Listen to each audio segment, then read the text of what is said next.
You never know हमारे neurons किस से किस को कनेक्ट कर दे। कभी कोई स्वाद यादों की दुनिया में ले जाने के लिए काफी हो जाता है, तो कभी कोई महक, और कभी कभी तो शब्द या आवाज। वैसे ही कल गुरुद्वारे गई थी।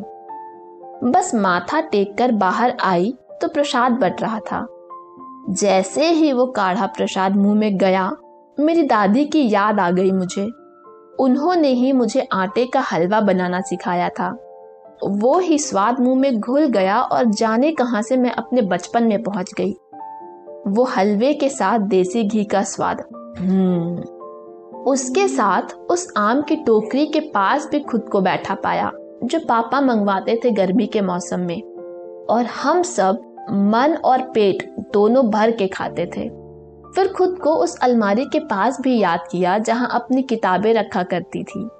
वो ABC टम्बल डाउन डी वाली पोइट्री भी याद आई, मुझे बहुत पसंद थी। याद आया वो स्कूल का रास्ता जो कभी पैदल, कभी रिक्शा, कभी साइकिल से तय करते थे, और कभी कभी पापा भी ड्रॉप कर दिया करते थे। वो गर्मी के मौसम में छत पे बिस्तर लगा के सोना याद आया। मुस्कान आ गई चेहरे पे जब याद आया वो पूरा बिस्तर लेके आधी रात में छत से भागना, क्योंकि बारिश महारानी जो मेहरबान हो जाया करती थी। वैसे गर्मी का मौसम तो आज भी आता है और रात में बारिश भी होती है, पर वो भागना नहीं होता आधी रात में। फिर कुछ दोस्त यार, सगे संबंधी भी याद आए। कैसे सब मिलकर गली में खेलते थे, कभी छुपन छुपाई तो कभी चोर पुलिस या पोसंपा, कभी कभी अंताक्षरी भी। इमेजिन करो पूरे मोहल्ले के बच्चे एक सुर में एक ही गाने को गुनगुना रहे हो।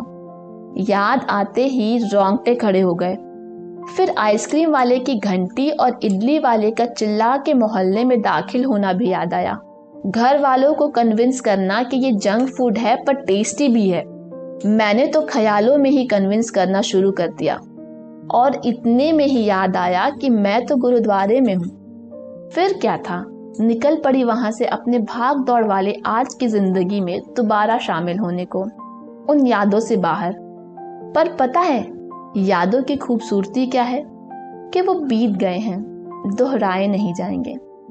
अच्छे थे तो मुस्कान और तलब बन के आएंगे, और बुरे थे तो संतोष और शांति बन के वो गुजर गए आसरा दे जाएंगे।